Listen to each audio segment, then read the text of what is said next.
because it had just an amazing data set. It had 200 million lives, goes back to 1994. And I really thought that all we had to do was build really good models. And so what I want to talk about today is, as we're building these models, particularly for industrial usage, I'm beginning to run into some challenges. So I've got a request to the researchers in the audience. I need help. But I also wanted to just sort of talk through with you, once you have the model, what are the other problems that you're going to run into? So I work for Optum. Optum is part of United Health Group. It's a small company, Fortune 5. And when we build models and we want to put them into production, we're talking about really large scale applications. So the first thing, and this is sort of the theme of the talk, is if we think about data science as just a data science problem, then as for me, I begin to run into problems in terms of just getting things done. And so just to kind of give you a little background as to why this runs into a problem, the problem is these new techniques are really, I think that it really is a technology disruption. And there's some really great research about technology disruption. I think Rebecca Henderson sort of talks about in the lithography business that the guys on the new technology, the guys on the old technology never quite made it over. And my background is I came from IBM before this. And in IBM, I worked in an on-premise business. And the on-premise business, cloud kind of came in. And cloud came in, and it changed the business. And the problem is that when it changed the business, it actually, to capture the value of disruptive technologies, sometimes you need to change your business model. And it's not a small thing. And just to kind of give an example of what this looked like, the product is different. The things that make a product competitive in cloud are really different from the things that make a product competitive in on-prem. The customers are different. The customer journey is different. The channels of sales, the way new customers come in, the way revenue is generated is different. Like you end up with a whole, everything that everybody knows is true is suddenly not true anymore. And so as we look at taking these models that we build and going into production with them to add value to the businesses we work for in industry, you begin to run into a problem of this disruption. And so I wanted to just give you a sense today of what this looks like. And I don't know if you guys remember that we were all looking for unicorns maybe 5 years ago, 7 years ago. I don't hear a lot about this anymore except, the unicorn startups. But this idea of you need to really know the math because, and I've heard this as a theme today, it is relatively easy to take a whole lot of data, and we have a lot of data, and throw an algorithm at it and get a result that looks really good. But I definitely heard it as a theme. That's may or may not be good data science. But assuming that you have an algorithm and it's good, now we have a computer science problem. And oh, by the way, we also have a business problem. And so, we talked about needing those unicorns, and yes, we need unicorns, but I haven't met them yet. I'm looking forward to the unicorns in the audience. So I want to talk about this in terms of our business and a real set of models that we built. We built a set of models around prior authorization. And so we were predicting for any given prior authorization whether it will be approved or denied, with the idea that if I could predict it, maybe I could automate. The data that we used was the workflow data set. So we're talking about the data that is actually created in the process of the people, the thousands of people who work through approving these prior authorizations in our company, the actual data that they use. So it's workflow data. And, we started off with like 1.5 million or some large number of cases and ended up with about, 230,000. So it was not small data. And when you look at prior authorization, so prior authorization is literally, if you want to get back surgery, your insurance company may require that before you have surgery, you get approved that that is appropriate. And I will tell you that providers, the doctors, pretty much hate prior authorization. They do not feel like it adds a lot of value, and when it goes badly, it's very manual on their side. If you ever want to have fun, you can Google prior authorizations and look up what these forms look like. They're Jen, who worked on this, is laughing at this. They're very complicated forms that need to be filled out. And when it goes badly, so the doctor or somebody in the doctor's office fills it out, they send it in. Often they send it in they call or they fax, so in a way that becomes very hard to manage from a data perspective. And then somebody on the insurance company's side goes through and approves and does something to get it to approval. When it goes badly, you end up with potentially delays in care. So why do we care about this? This $30 billion is not a real number. It's from some math equation with Wikipedia data, so don't take that. But it's a big number. This is not a small cost to the system. As I said, providers essentially hate it. There are some reasons that you might want to have prior authorizations in place. Certainly insurance companies want to have prior authorizations in place. And when we look at it through the data science lens, this is a really good place to build models. It's a really good place to build models. If you want to think about, enterprise machine learning automation opportunities, there's 3 things that you need. It needs to be decision made on data. You need to actually have the data, and you need to do it at scale. Yes, looked good at first, and yes. I'll show you some of the models. So this is an area that's actually really predictable. The models are pretty good.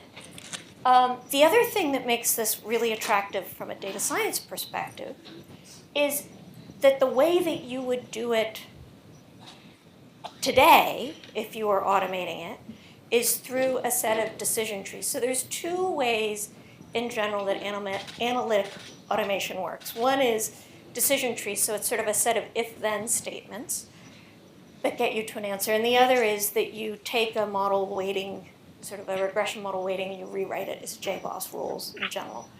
But automating this through decision trees, it's a very complex space. There's a lot of edge cases.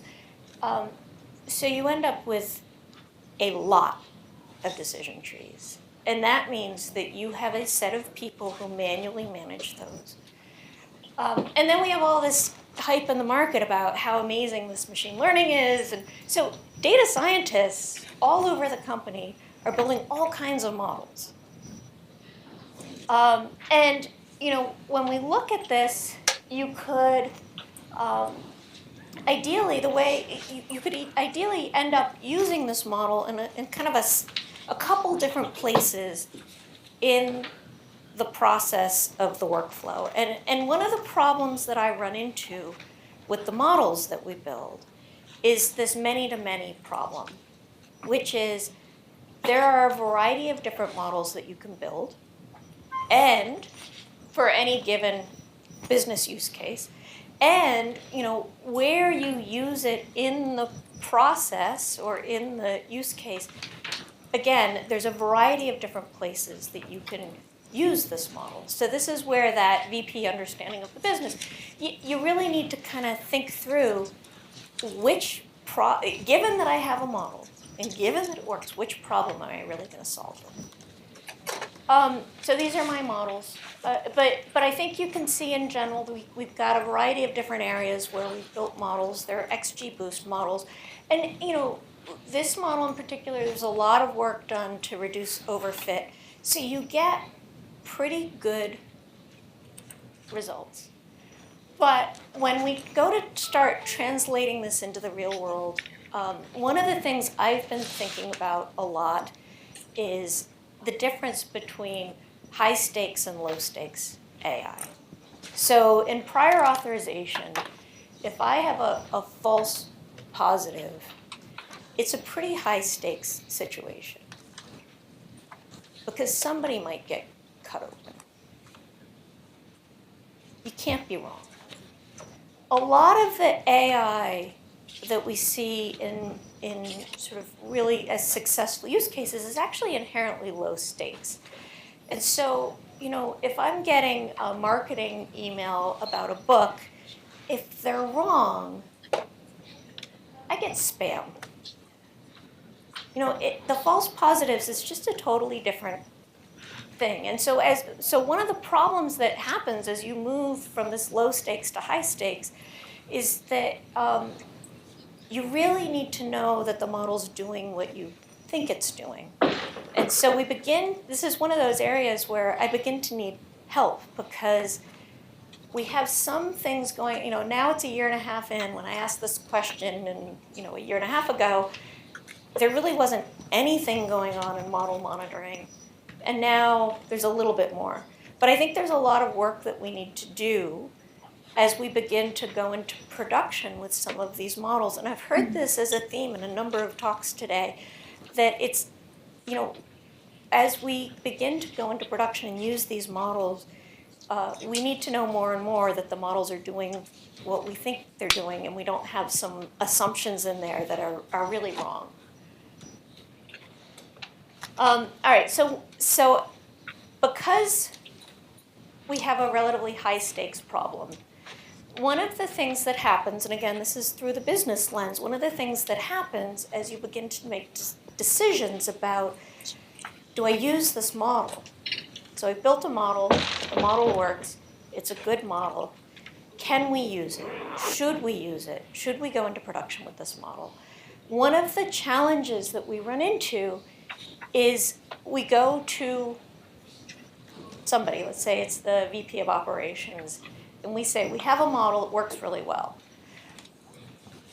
Somebody needs to make a decision about whether or not we want to use the model and how we want to use the model. So one question is, which business problem do we solve with this problem? But we also have some really interesting problems coming up around risk. And so this is another area where we need to begin to have some ability to make decisions about whether or not to use these models. And to do that, you need to have that VP level understanding of the business because it is a business decision. You need to have the data scientist because you really need to know that the model is what you think it is. And so there's some interesting things that happened with these prior authorization models. The first thing that happened is there was a real difference between the perception of risk of the very senior executives and the person who owned the operations process. Because what happened with these decision trees are the if-then statements. Either it's 100% right, you get through the bottom of the if-then and you can get an answer and it's automated, or it's 100% manual, somebody looks at it. Well, the machine learning models, I can measure the error rate of my model. But what I can't measure is the human error rate of the manual process. So now you have a situation where, what's the risk? Is my model better or is it worse? When you go to the senior executives, they say, 98%, that's awesome. Go fast. And when you go to the person who owns that operational process, they say, hang on a second, somebody might get cut open. It needs to be 100% right, or we can't do it. And I think that both people are actually really correct. But it's a perceived risk problem. We have a decision that needs to be made as we look at using these models, which is models are different than people. There's a lot that we don't know about how the models are working. There's some simple models and some explainable models, and maybe we should be using those. And there's also this issue that if it's not working the same way, can we use it? And so there's actually a decision. And we make decisions all the time in business, right? Like that's the job of an executive, is to make a decision. But how do you make a decision if you're a doctor or a vice president of operations and you know nothing about AUC? Precision means nothing. Recall is something that happens to your car. Like, how do you make this decision? So again, we need to create ways for people who are not data scientists. We're asking them to make a decision that they're totally unprepared to make. And I'll tell you, what happens is they don't worry about the stuff that they think to ask, because then I can answer it. There's a real fear of, what don't I know enough to ask? And how do we do that? And then, we talk about this as a disruption. Again, Rebecca Henderson, all that stuff about lithography. What's the risk of not using this technology given that it's disruptive? Are we creating openings in the market? So I need help from the data scientists on how do we measure these risks? How do we make them interpretable? And how do we make it easier to make a decision? So then, let's just say we make the decision, let's go.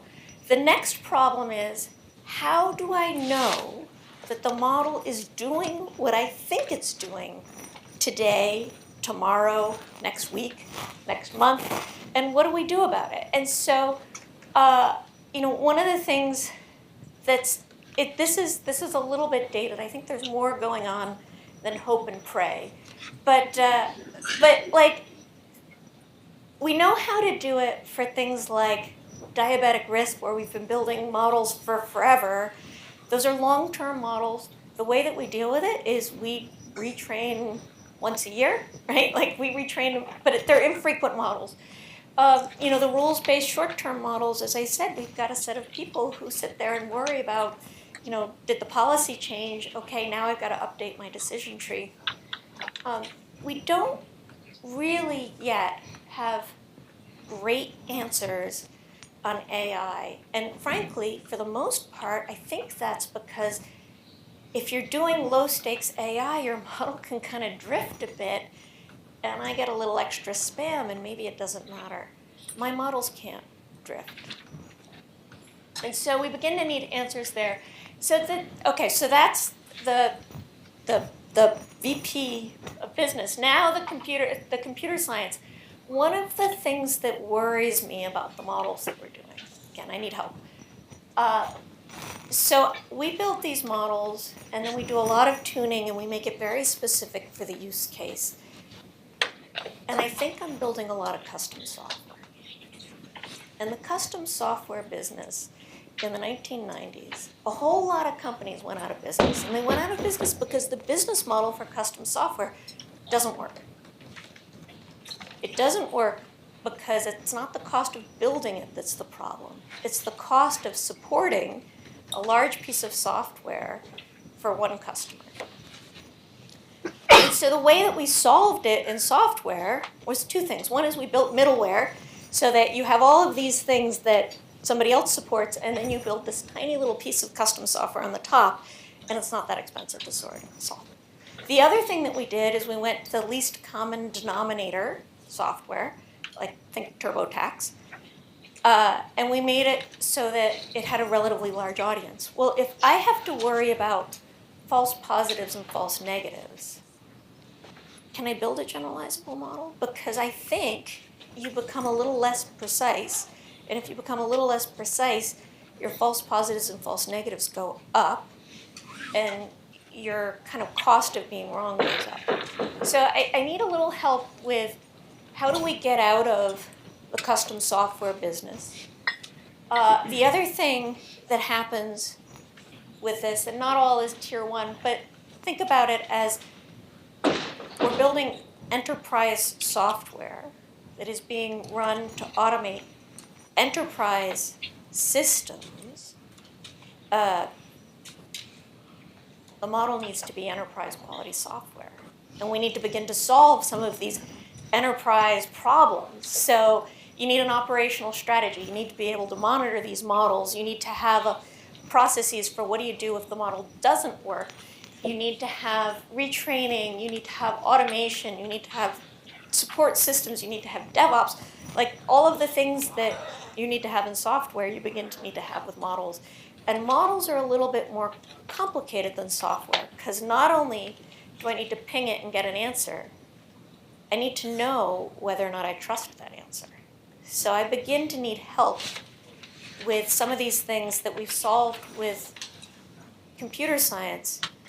How much of that translates to models? Where are the differences in that? And how do we begin to solve some of those differences? All right, so I don't know if they're generalizable models, what I really want to ask, but how do I deal with this custom software problem? How do we do things like model ops, which is sort of this evolving area? And then how do we create business school? Some of these decision rights, decision processes, risk management systems, how do we translate the model into something that you can make a decision about whether or not you should use it? And I'm interested that some of the things I'm seeing here, I've heard kind of echoed in some of the other talks, so maybe it's not just me. All right, so what have I learned so far? So this is the Ann Jackson, what I've learned. We talk a lot about values at United Health Group, and I kind of like that. And so we have a value of innovation, and we have a value of compassion. And so when we think about data science as innovation,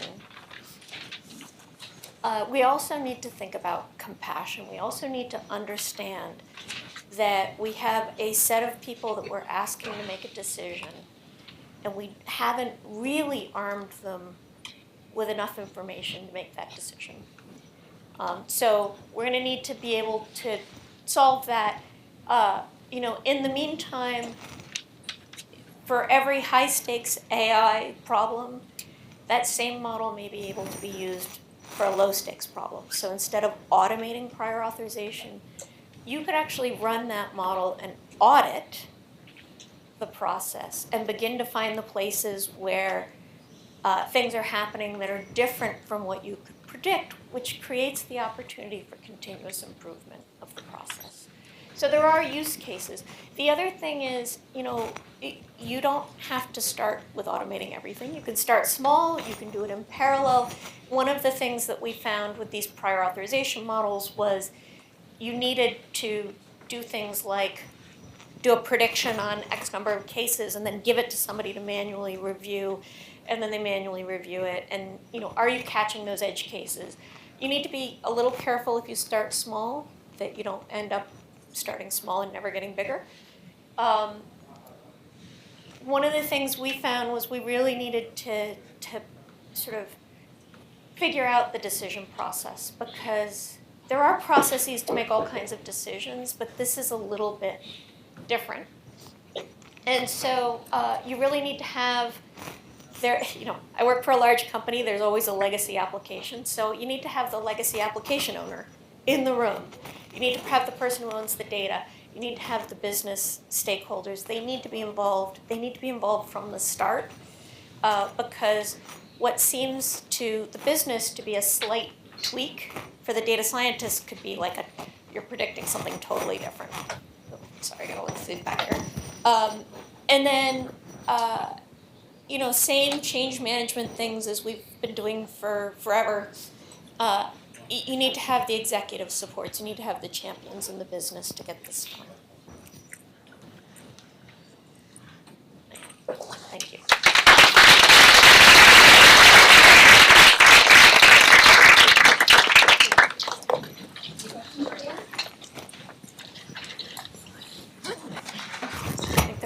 one in the back there.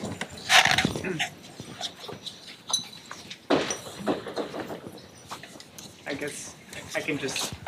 Hi, I'm Kim. I'm a data scientist from Wayfair, and thanks for sharing this very interesting topic. And my question is when thinking about the automatic model in kind of doing this PA process, we always want this model to be 100% correct in making of the decision. But like for my understanding, in reality, even human being making such decisions, they make some mistakes. And especially in clinic, there are many complicated cases. Yeah. Even the doctor cannot make the very clear decision at the first beginning. You try with different things in order to have a better understanding. So do you think it's a possibility if the automatic model could be the mistake the human might be having in reality? This is the time we could try with the model at the first place. Yeah, I mean, I think that comes down. So let me make sure I've got the question right. I think what you're asking is, some of this stuff is incredibly complicated. It's not always obvious what the answer is, and we certainly have seen that. One of the things we did was we had we do this. Here's the number of things. Here's what we predicted, and then you get the experts on the phone, and they tell you what the answer is. And we certainly have had cases where the two experts get into a big debate on the phone what the right answer is. So it's not always clear. But if the people aren't getting it right in the millions of things that we're training on, my model's probably not going to get it right either, because that's what I'm training on. So we need to think about things that are sort of one-offs and things that are less clear. What we do find is that you want to, there are there's places to start that are lower risk, lower cost, lower impact. And so I think that one of the things to really think about as you look at putting models into production is, where do you start? What are the right cases to start on? And then how do you build from there? Because you don't want to build with those edge cases where nobody knows the answer.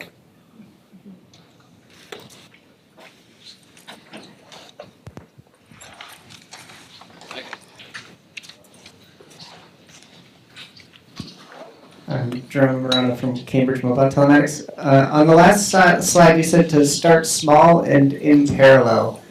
And I was wondering about the in parallel part, what specifically you were thinking with that. Oh, so, there's always, I work for a company where there's already a bunch of stuff happening. So one of the things that's true if you're at a large company is if it's a problem worth solving, it's highly likely that there's some way that it's being solved today.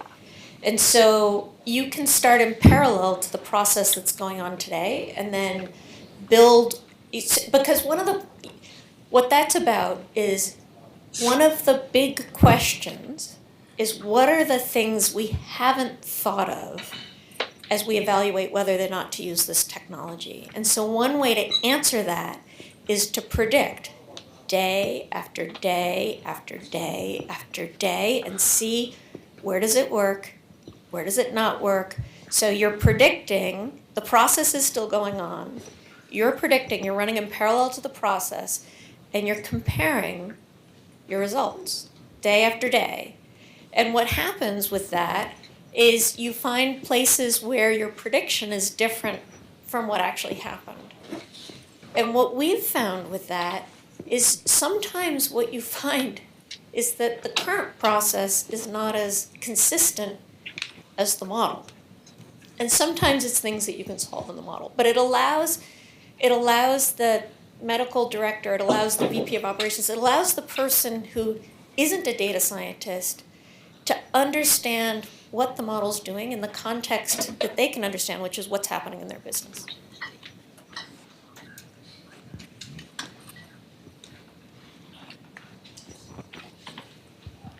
Actually, I have a perfect follow-up question to that. How have you managed to insert yourself into the general process? So it seems like your model has filled in this gap, and you're running it in parallel, and you're saying, okay, we're predicting whether or not you need this particular procedure. How much are you able to feed back into the initial requesting of the procedure say, and say, we need this piece of data, or here's something that we found a lot of people getting rejected for, but we maybe not disagree, you're not, a medical doctor, but we don't understand the reasoning why. Right. So what we've found in general is a couple things. One is, let me see if I can go back and find that slide.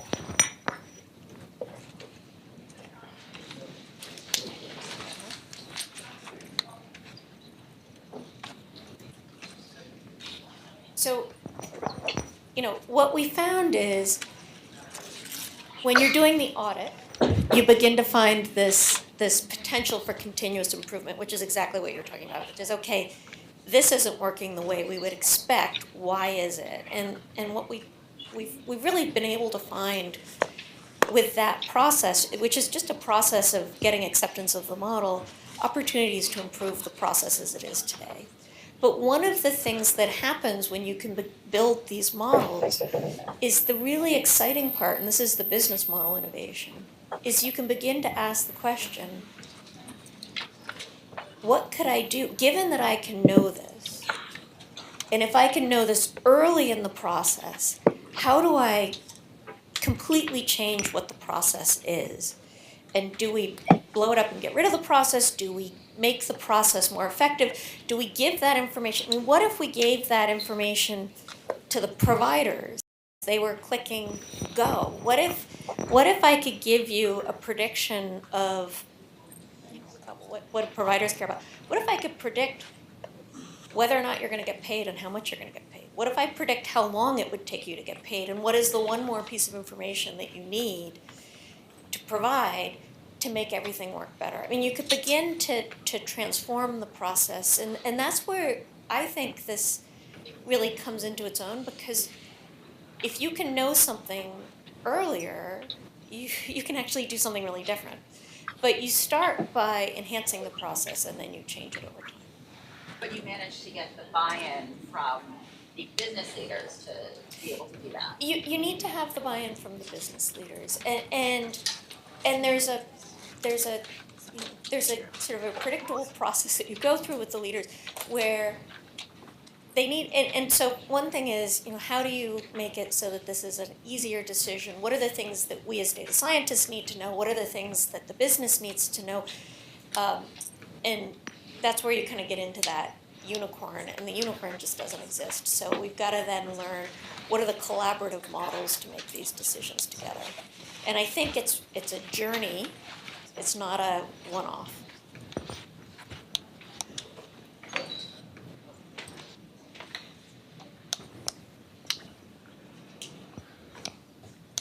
Hi, it is Sam from Harvard Medical School. Even my domain is not medical at all. So actually, I totally agree with that. In the healthcare area, that the not like the low stake AI problem, like the spam email, it doesn't affect us that much if it doesn't perform well, or it just doesn't consist over the time. But for healthcare, we are particularly cautious about the result, and if it's right, or if it's wrong, like how wrong can you, or when, then you want to be integrable. One thought come to my mind while I listen to your presentation. Instead of using AI as a decision maker, wondering, is there already happened that just use AI as a doctor competitor? To still doctor making the decisions, while the AI is just provide as a reference and recording like over the time what AI predict and what's the doctor final decide what to make. And the ideal situation, like multiple doctors or organizations share the same models, while also recording the AI prediction with the doctor's prediction with the patient's reaction in the end. Like the comparison between among different doctors and the AI models, I feel like that could be more useful information than just take the result. I think so, and I think that we will find over time that we need to find ways to, there's going to be some times when we replace the decision, and there's going to be some times where we assist the decision, and I think that's fair. But I think this idea around high stakes and low stakes is not just around healthcare. I mean, think about, predictive maintenance of gas pipelines, to talk about something we all care about. Getting false negatives on that, it's a problem. And so I think as we transition from AI around customer journeys and around predicting for people to click where each individual prediction is relatively low stakes, and we transition to these more sort of high stakes use cases in company and other settings, whether it's medical or non-medical, we're going to begin to need better answers about what does this journey look like and how do we all go on it together. And I think it's around collaborative decision making. So I think there's a software piece to it, and I think there's a data science piece to it. Great. Thanks very much, Anne. Delightful to have you be here. Appreciate your experiences. Really practical We are on for a short break now, just about until 3:05. Chance to see the posters, chance to grab a little something to eat. And we'll be back for the last talk of the day. And look forward to it at 3:05. So that's about 10 minutes right now.